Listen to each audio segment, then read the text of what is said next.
ನಮಸ್ಕಾರ ವೀಕ್ಷಕರೇ, ಶ್ರೀ ಆದಿನಾಥೇಶ್ವರ ವಿಶೇಷ ಕಾರ್ಯಕ್ರಮಕ್ಕೆ ಸ್ವಾಗತ. ನಾನು ಪೂರ್ವ.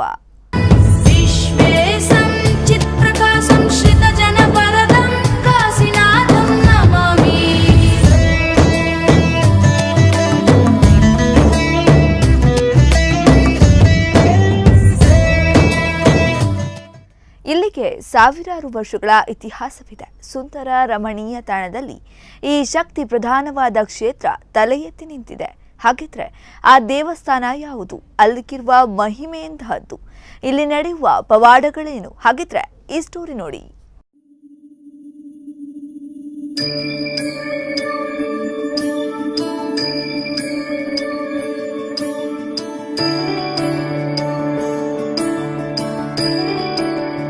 ತುಳುನಾಡಿನಲ್ಲಿ ಸರ್ಪ ಸಂಕುಲಗಳಿಗೆ ತನ್ನದೇ ಆದ ಮಹತ್ತರ ಸ್ಥಾನವಿದೆ.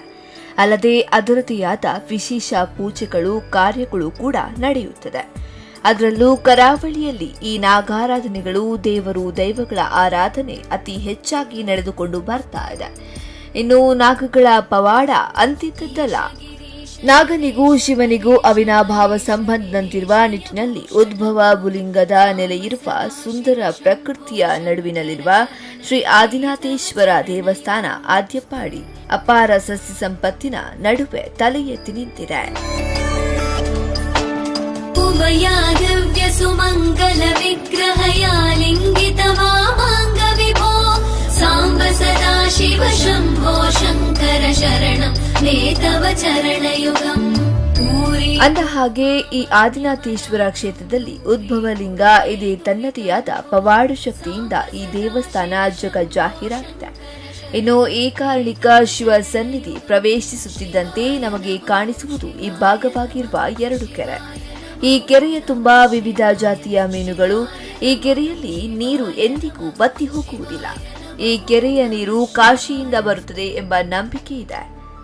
ಕೆರೆಯ ಎಡಭಾಗದಲ್ಲಿ ನವಗ್ರಹಗಳ ಗುಡಿ, ಈಶಾನ್ಯ ಪಾರ್ಶ್ವದಲ್ಲಿ ನಾಗವನ, ದೇವಸ್ಥಾನದಲ್ಲಿ ಒಳಭಾಗದಲ್ಲಿ ಮಹಾಗಣಪತಿ ಗುಡಿ, ಮುಂಡಿತ್ತಾಯ ದೈವದ ಗುಡಿ ಇದೆ.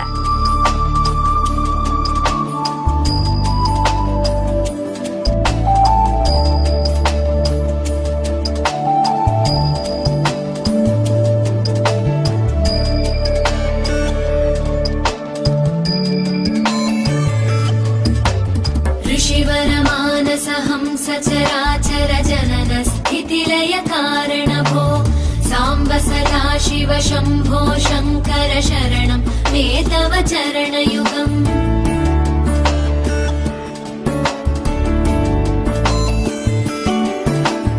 ಅಂತಃಕರಣ ವಿಶುದ್ಧಿಂ ಭಕ್ತಿಂ ಚ ತ್ವಯಿ ಸತೀಂ ಪ್ರದೇಹಿ ವಿಭೋ ಸಾಂಬ ಸದಾ ಶಿವ ಶಂಭೋ ಶಂಕರ ಶರಣಂ ನೇತವ ಚರಣಯುಗಂ. ಇಷ್ಟೆಲ್ಲ ಶಕ್ತಿ ಪ್ರಧಾನವಾದ ಕ್ಷೇತ್ರದಲ್ಲಿ ದೈವಗಳ ಶಕ್ತಿಯು ಅತಿಯಾಗಿದೆ.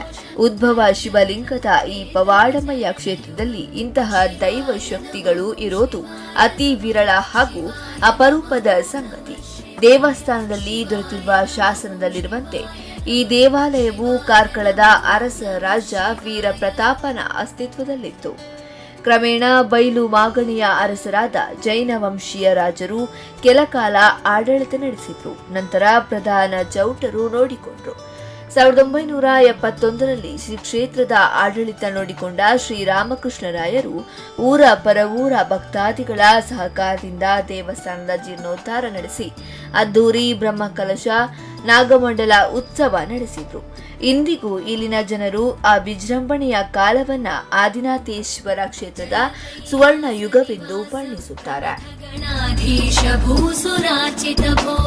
ಸಾಂಬ ಸದಾ ಶಿವ ಶಂಭೋ ಶಂಕರ ಶರಣಂ ನೇತವ ಚರಣಯುಗಂ.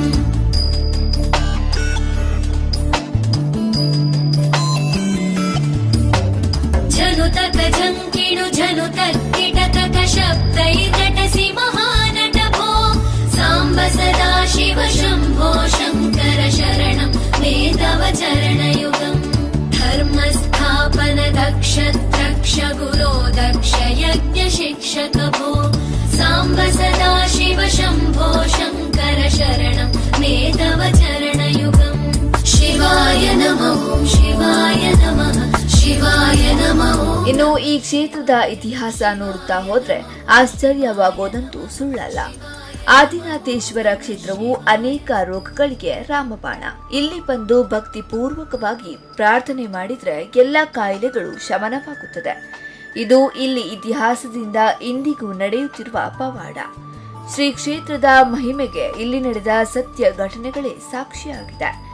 ಒಮ್ಮೆ ಚೌಟ ರಾಜನ ಪಟ್ಟದ ಅರಸಿಗೆ ಉಬ್ಬಸ ರೋಗ ಕಾಣುತ್ತಿತ್ತು. ಎಲ್ಲ ರಾಜ ವೈದ್ಯರುಗಳ ಮದ್ದು ರಾಣಿಯಲ್ಲಿ ಶೂನ್ಯ ಪರಿಣಾಮ ಬೀರಿತು. ಕೊನೆಗೆ ರಾಣಿ ದೇವರ ಮೊರೆ ಹೊಕ್ಕಾಗ ರಾತ್ರಿ ಕನಸಿನಲ್ಲಿ ಅದ್ಯಪಾಡಿಯ ಆದಿನಾಥೇಶ್ವರನ ದರ್ಶನ ಮಾಡಿ ಇಲ್ಲಿನ ತೀರ್ಥ ಸೇವನೆ ಮಾಡುವಂತೆ ಅಶರೀರ ವಾಣಿ ಕೇಳಿಸಿತು. ಅದರ ನಂತರ ದೇವರ ವಾಣಿಯಂತೆ ರಾಣಿಯ 12 ದಿವಸಗಳ ಕಾಲ ಇಲ್ಲಿನ ತೀರ್ಥ ಪ್ರಸಾದ ಸ್ವೀಕರಿಸಿ ಸಂಪೂರ್ಣ ರೋಗಮುಕ್ತಳಾಗಿ ಹೊರಬಂದಳು. ಭಗವನ್ ಭರ್ಗ ಭಯಾಪಹ ಭೂತಪದೇ ಭೂತಿ ಭೂಷಿತಾಂಗ ವಿಭೋ ಸಾಂಬ ಸದಾ ಶಿವ ಶಂಭೋ ಶಂಕರ ಶರಣಂ ಮೇ ತವ ಚರಣಯುಗಂ ಸರ್ವದೇವ ಸರ್ವಾತಮ ಸರ್ವದ ದುರ್ಗತ ಗರ್ವಹರಣ ವಿಭೋ ಸಾಂಬ ಸದಾ ಶಿವ ಶಂಭೋ ಶಂಕರ ಶರಣಂ ಮೇ ತವ ಚರಣಯುಗಂ ಶಿವಾಯ ನಮಃ ಶಿವಾಯ ನಮಃ ಶಿವಾಯ ನಮಃ ನಮಃ ಶಿವಾಯ ಶಿವಾಯ ನಮಃ ಶಿವಾಯ ನಮಃ ಶಿವಾಯ ನಮಃ ನಮಃ ಶಿವಾಯ.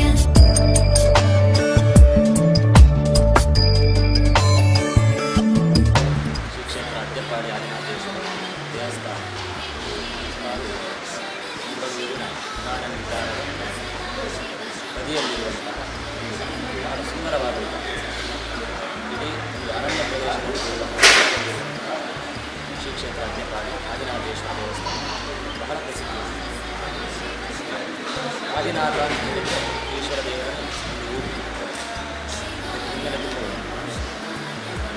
ಇಲ್ಲಿ ಪ್ರಸಿದ್ಧಿ ಏನಕ್ಕೆ ಅಂತ ಹೇಳಿದರೆ ಮುಖ್ಯವಾಗಿ ಅಸ್ತಮ ರೋಗ ಉಪಸಾದಿಗಳು ಮನುಷ್ಯರಿಗೆ ತುಂಬ ಜನಕ್ಕೆ ಶೀತ ಅಸ್ತಮ ಕೆಮ್ಮು ಇಂಥದ್ದಕ್ಕೆಲ್ಲ ಇಲ್ಲಿಯ ದೇವರ ಗಂಧ ಪ್ರಸಾದ ಎಷ್ಟೋ ಜನಕ್ಕೆ ಔಷಧಿಯಾಗಿ ಪರಿಣಮಿಸಿ ಆ ರೋಗಗಳೆಲ್ಲ ಪರಿಹಾರ ಬಹಳ ಒಳ್ಳೆಯ ಕ್ಷೇತ್ರ ಆದಿನಾಥೇಶ್ವರ ಕ್ಷೇತ್ರ. ಈಶ್ವರ ದೇವರ ಒಂದು ಗಂಧ ಪ್ರಸಾದದಿಂದ ಎಷ್ಟೋ ಒಂದು ರೋಗ ಭಯಗಳೆಲ್ಲ ಪರಿಹಾರ. ಈಶ್ವರನಿಗೆ ಹೇಳುವುದೇ ಆರೋಗ್ಯ ಭಾಗ್ಯ ಕೊಡುವವನು ಈಶ್ವರ ದೇವರು. ಅದೇ ರೀತಿಯಾಗಿ ಒಳ್ಳೆಯ ಜ್ಞಾನ ಕೊಡುವವನು ಈಶ್ವರ ದೇವರು. ಎಲ್ಲಕ್ಕಿಂತ ಒಳ್ಳೆಯ ಮನಸ್ಸನ್ನು ಕೊಡುವುದು ಮನೋಧಿಪತಿ ಅಂತ ಈಶ್ವರ ದೇವರಿಗೆ ಹೆಸರು. ಮನೋಧಿಪತಿಯಾದಂತಹ ಈಶ್ವರ ದೇವರು ಒಳ್ಳೆಯ ಮನಸ್ಸನ್ನು ಕೊಡ್ತಾನೆ ಧರ್ಮ ಕಾರ್ಯಕ್ಕೆ. ಅದೇ ರೀತಿಯಾಗಿ ದೇವರ ಆರಾಧನೆ ಮಾಡಲಿಕ್ಕೆ ಬೇಕಾದಂತಹ ಒಳ್ಳೆಯ ಮನಸ್ಸನ್ನು, ಆ ದೇವರ ಆರಾಧನೆ ಧರ್ಮ ಕಾರ್ಯದಿಂದಾಗಿ ಬೇಕಾದಂತಹ ಒಳ್ಳೆಯ ಆರೋಗ್ಯ ಭಾಗ್ಯ, ಒಳ್ಳೆಯ ಶಾಂತಿ ನೆಮ್ಮದಿಯನ್ನು ಹೊಂದುವಂತಹ ಭಾಗ್ಯವನ್ನು ಕೊಡುವ ಈಶ್ವರ ದೇವರು. ಅಂತವರ ಆದಿನಾಥೇಶ್ವರನ ಸನ್ನಿಧಾನ ಕೂಡ ಹಾಗೆ ಎಷ್ಟೋ ಬೆಂಗಳೂರಿಂದ ದೂರದ ಊರಿನಿಂದ ಬಂದು ಈ ಅಸ್ತಮ ರೋಗಕ್ಕೆ ಪರಿಹಾರವಾಗಿ ಪ್ರಸಾದವನ್ನು ಸ್ವೀಕರಿಸಿ ಹರಕೆಯನ್ನು ಒಪ್ಪಿಸಿ ದೇವರ ಒಂದು ಆಶೀರ್ವಾದಕ್ಕೆ ಪಾತ್ರರಾದಂತಹ ಭಕ್ತರಿಗೆ ಎಷ್ಟೋ ಜನ ಇದ್ದಾರೆ. ಅವರು ಕೂಡ ಅಶ್ವಾವತಿ ದೇವಸ್ಥಾನಕ್ಕೆ ಬಂದು ಏನು ಅಸ್ತಮ ರೋಗಕ್ಕೆ ಒಂದು ನಿಯಮ ಹೇಗೆ ಅಂತ ಹೇಳಿದರೆ, ಬಂದ ಮೇಲೆ ಒಂದು 3 ದಿನದ ಪ್ರಸಾದ ಅಂತ ಇಟ್ಟುಕೊಳ್ತಾರೆ.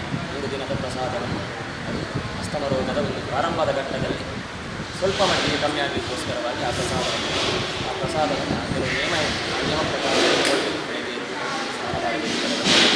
ಸ್ನಾನ ಮಾಡಿದ ಮೇಲೆ ಪ್ರಸಾದವನ್ನು ಒಳ್ಳೆಯ ನೀರಲ್ಲಿ ಕಲಸಿ ಕುಡಿಬೇಕು. ಸ್ವಲ್ಪ ಬೇರೆ ಯಾವುದನ್ನು ನಿಷಿದ್ಧ ಪದಾರ್ಥಗಳನ್ನು ಸೇವಿಸಬಾರದು. ಆಹಾರಗಳು, ರೋಟಿ ತಿನಿಸುಗಳು ಇಂಥದ್ದೆಲ್ಲ ಮಾಡಲಿಕ್ಕಿಲ್ಲ. ಬಸ್ಸಲ್ಲೆಲ್ಲ ಆದಷ್ಟು ಪ್ರಯಾಣ ಮಾಡಲೇಬೇಕು. ಆದಷ್ಟು ಮನೆಯಲ್ಲಿ ಶುದ್ಧಾಚಾರ. ಯಾಕೆಂತ ಹೇಳಿದ್ರೆ ಇದು ಡಾಕ್ಟರ್ದ ಔಷಧಿ ಅಲ್ಲ, ದೇವರ ಪ್ರಸಾದ ಆಗಿದ್ದರಿಂದ ದೇವರ ಪ್ರಸಾದಕ್ಕೆ ಪಥ್ಯ ಅಂತ ಹೇಳಿದರೆ ಶುದ್ಧಾಚಾರ. ಡಾಕ್ಟರ್ ಪ್ರಸಾದಕ್ಕೆ ಪಥ್ಯ ಅಂತ ಹೇಳಿದರೆ ಆಹಾರದ್ದು ಅಥವಾ ನಾವು ಹೊರಗಡೆ ಹೋಗಬೇಡಿ, ಸ್ನಾನ ಮಾಡಬೇಡಿ, ಇದೆಲ್ಲ ಡಾಕ್ಟರ್ದದ್ದು.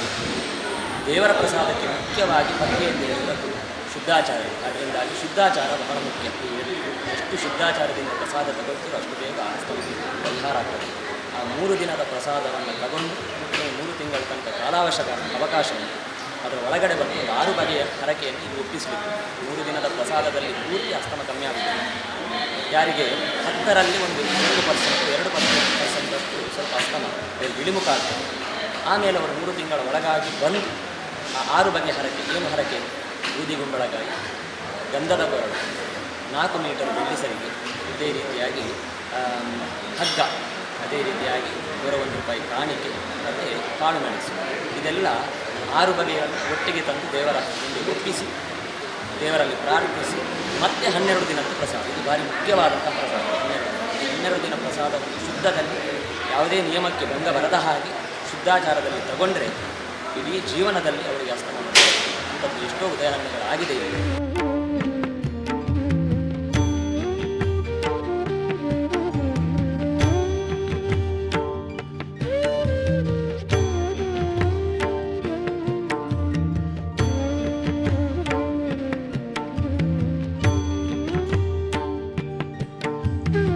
ಇದರಿಂದ ಸಂತುಷ್ಟರಾದ ರಾಣಿಯು ತನ್ನ ಮಾಂಗಲ್ಯವನ್ನ ದೇವರಿಗೆ ಅರ್ಪಿಸಿದ್ರು.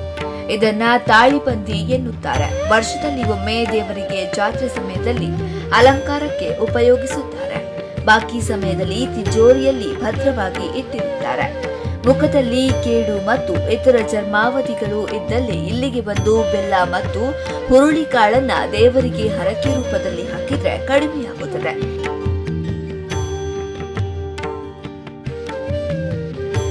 ಆದಿನಾಥೇಶ್ವರ ಕ್ಷೇತ್ರದ ಬಗ್ಗೆ ಇನ್ನಷ್ಟು ಮಾಹಿತಿಗಳನ್ನು ತಿಳ್ಕೊಳ್ಳೋಣ. ಅದಕ್ಕೂ ಮುನ್ನ ಸಣ್ಣ ವಿರಾಮ.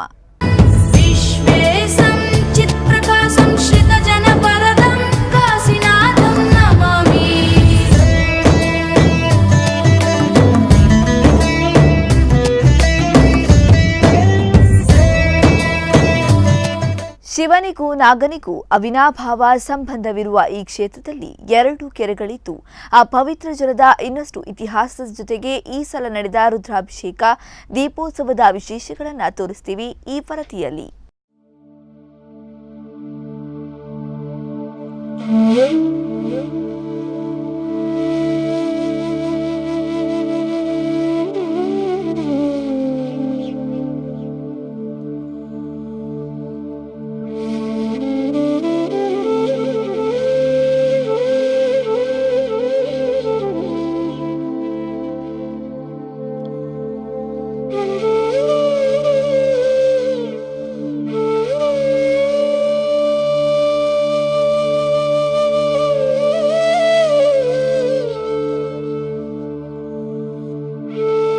ಅರ್ಪಿಸಿದ ಬೂದು ಕುಂಬಳಕಾಯಿಯನ್ನ ದಿನನಿತ್ಯದ ಅಡಿಗೆಗೆ ಉಪಯೋಗಿಸುತ್ತಾರೆ. ಉರಿ ಹಗ್ಗವನ್ನ ಚಾವಣಿಯ ಕೆಲಸಕ್ಕೆ, ವೈಶಾಖ ಮಾಸದಲ್ಲಿ ಶ್ರೀದೇವರಿಗೆ ಅರ್ಪಿಸುವ ಬೆಲ್ಲದ ಪಾನಕಕ್ಕೆ ಕರಿಮೆಣಸನ್ನ, ಶ್ರೀಗಂಧವನ್ನ ದೇವರ ಪೂಜೆ ಕೆಲಸಗಳಿಗೆ, ಬೆಳ್ಳಿ ಬೆಟ್ಟದ ಒಡೆಯನಾದ ಶಿವನಿಗೆ ಬೆಳ್ಳಿ ಸರಿಗೆಯನ್ನ ಅರ್ಪಿಸುತ್ತಾರೆ ಮತ್ತು ಕಾಣಿಕೆಯ 101 ರೂಪಾಯಿಯನ್ನ ದೇವರ ದಿನನಿತ್ಯದ ಖರ್ಚುಗಳಿಗೆ ಉಪಯೋಗಿಸುತ್ತಾರೆ.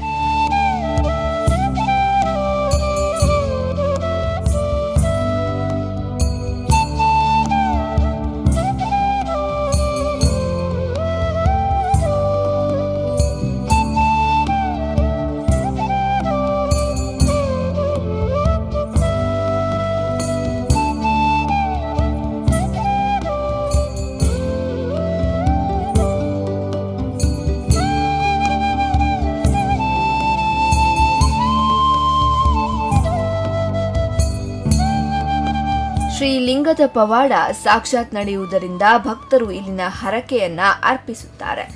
ಇಲ್ಲದಿದ್ದರೆ ರೋಗವು ಮತ್ತೆ ಬರುತ್ತದೆ. ಅಷ್ಟು ಕಾರಣಿಕ ಲಿಂಗ ಈ ಆದಿನಾಥೇಶ್ವರ ಆದ್ಯಪಾಡಿ.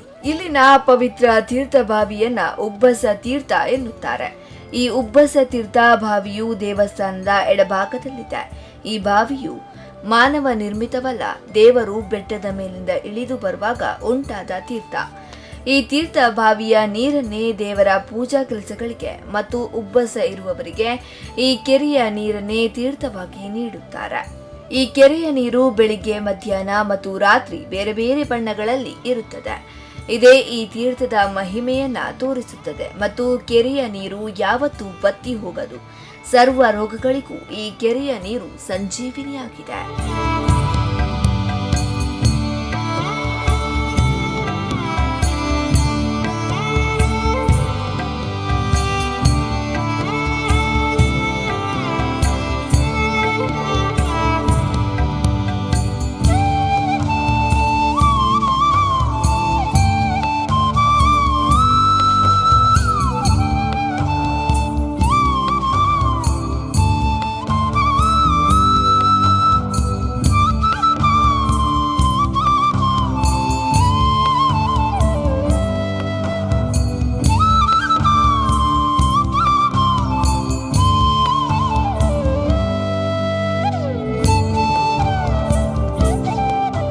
ಹಾಗೆ ಸಾವಿರಾರು ವರ್ಷಗಳ ಹಿಂದೆ ಶ್ರೀದೇವರ ಕ್ಷೇತ್ರವು ಈಗ ಇರುವ ಕ್ಷೇತ್ರದ ಬಡಗು ಪಾರ್ಶ್ವದ ಬೆಟ್ಟದ ಮೇಲಿತ್ತು.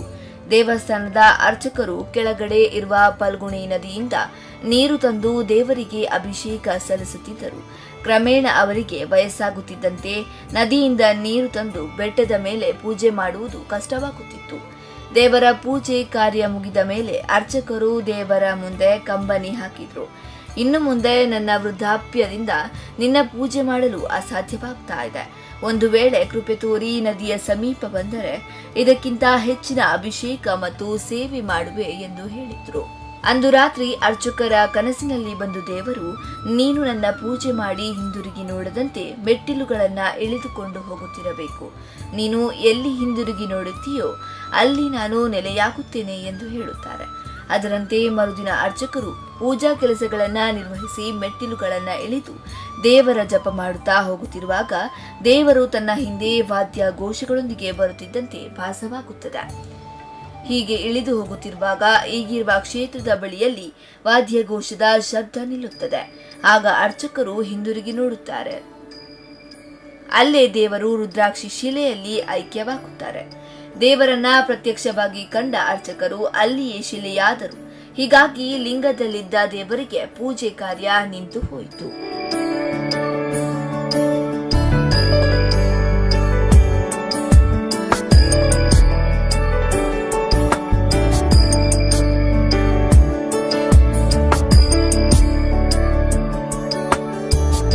गिरीश नरेश परेश महेश विलेशय भूषण भो साम्ब सदा शिव शम्भो शङ्कर शरणं मे तव चरणयुगम्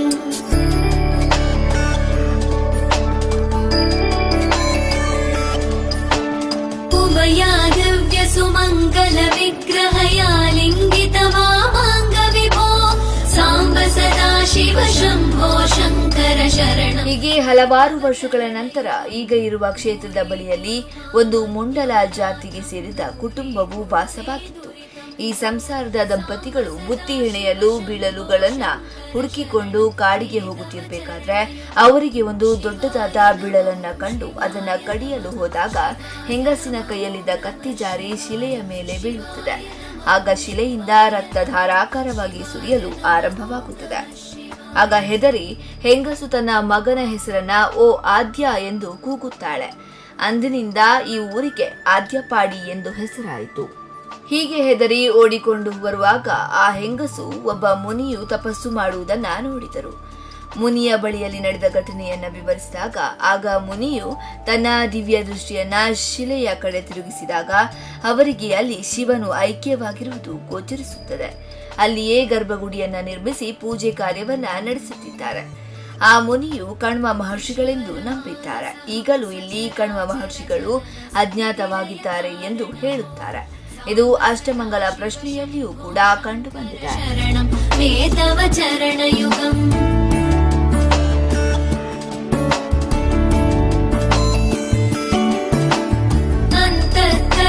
विशुद्धिं भक्तिं च त्वयि सतीं प्रदेहि विभो साम्ब सदा शिव शम्भो शङ्कर शरणं मे तव चरणयुगम् करुणावरुणालय मयि दास उदासस्तवोचितो नहि भो साम्ब सदा शिव शम्भो शङ्कर शरणं मे तव चरणयुगम् शिवाय ಕ್ಷೇತ್ರದ ವಿಶೇಷತೆ ಬಂಡ ನಾನು ಇದೇ ಉಳ್ಳಾಡಿ ಈಶ್ವರ ದೇವರನ ಒಂಜಿ ಸನ್ನಿಧಾನ ಉಂಟಲ್ಲ ಇದಾಯಿಡ್ ಸುಬ್ರಹ್ಮಣ್ಯನ ಸನ್ನಿಧಾನ ಉಂಟು. ಇದೇ ಪಂಡ ವರ್ಷಕ್ಕೆ ಒಂಜಿ ದಿನ ಮೂರು ಮಡಸ್ಥಾನ ಉಂಟು. ಉಬ್ಬಸ ಗುಣ ಅಂದಿನ ಮಡಸ್ಥಾನ ಪಾಡೋದು ಉಬ್ಬಸ ಗುಣ ಬೇದ ಮೈಟಿವಾದ ಕಾಯಿಲೆಗಳು ಚರ್ಮ ಕಾಯಿಲೆಗಳು ಚರ್ಮ ರೋಗಗಳು ಮಾತ್ರ ಇತ್ತಲ್ಲ ಪೂರ ಗುಣ ಆಗ್ಬೋದು. ಗಂಟು ಬೇನೆ ಮೇಯ್ಕೈ ಬೇನೆ ಇತ್ಯಾದಿ ಮಾತ್ರ ಇತ್ತು ನಂಡ ಮಡಸ್ಥಾನ ಪಾಡೋಣ ಆರೋಗ್ಯ ಸರಿಯಾದ ಪೂರ ದೇವರ ಅನುಗ್ರಹದ ಆರೋಗ್ಯ ಸರಿಯಾದ ಮಕ್ಕಳು ಆರೋಗ್ಯವಂತರೇ ಆಗಬೇಕು. ಇಂಚ ಸುಮಾರು ಇಂಚಿನ ಮತ್ತು ರೋಗಗಳು ಪೂರ ನಿವಾರಣೆ ಸುಮಾರು ಉಂಟು. ಮಾತಲ ಪಂಟರ ಸಮಯ ಯಾವುದು ಅಂಡ ಮುಖ್ಯ ಆದೈತಿನೇ ಮಯಾನ ಪಂಡ ಈ ಉಬ್ಬಸ ಕಾಯಿಲೆ ಪಂಡ ಇನ್ನಿ ಕೊಡತ್ತೆ ಸಾಧಾರಣ ಒಂದು 300-400 ವರ್ಷದ ತೆಂಚ ಈ ಉಬ್ಬಸ ಕಾಯಿಲೆ ಗುಣ ಆಗುವುದು. धनुतक झङ्किणु झनुतक्किटकक शब्दैर्नटसि महानटभो साम्ब सदा शिव शम्भो शङ्कर शरणं मे तव चरणयुगम् धर्मस्थापन दक्ष द्रक्ष गुरो दक्ष यज्ञ शिक्षक भो साम्ब सदा शिव शम्भो शङ्कर शरणं मे तव चरणयुगम् शिवाय नमः शिवाय नमः शिवाय नमः नमः शिवाय शिवाय नमः शिवाय नमः शिवाय नमः नमः शिवाय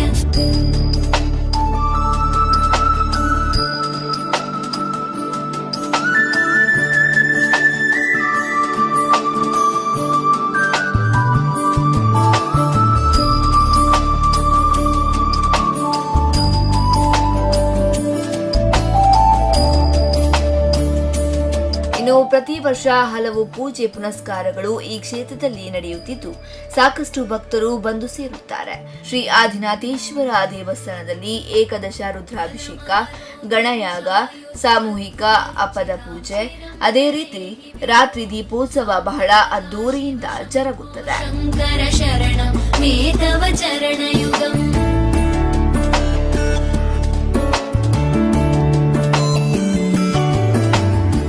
भगवन् भर्ग भयापह भूतपते भूतिभूषितांग विभो साम्ब सदा शिव. ನೋಡಿದ್ರಲ್ವಾ ವೀಕ್ಷಕರೇ, ಆದಿನಾಥೇಶ್ವರನ ಮಹಿಮೆ ಹಾಗೂ ಪವಾಡವನ್ನ, ಇಲ್ಲಿಗಿರುವ ಶಕ್ತಿಯೇ ಅಂತಹದ್ದು. ಹಾಗಿದ್ರೆ ತಡ ಮಾಡಬೇಡಿ, ನಿಮಗೂ ಶಕ್ತಿಯ ಅರಿವಾಗಬೇಕಾದ್ರೆ ನೀವು ಇಲ್ಲಿಗೆ ಬಂದು ದೇವರ ಕೃಪೆಗೆ ಪಾತ್ರರಾಗಿ.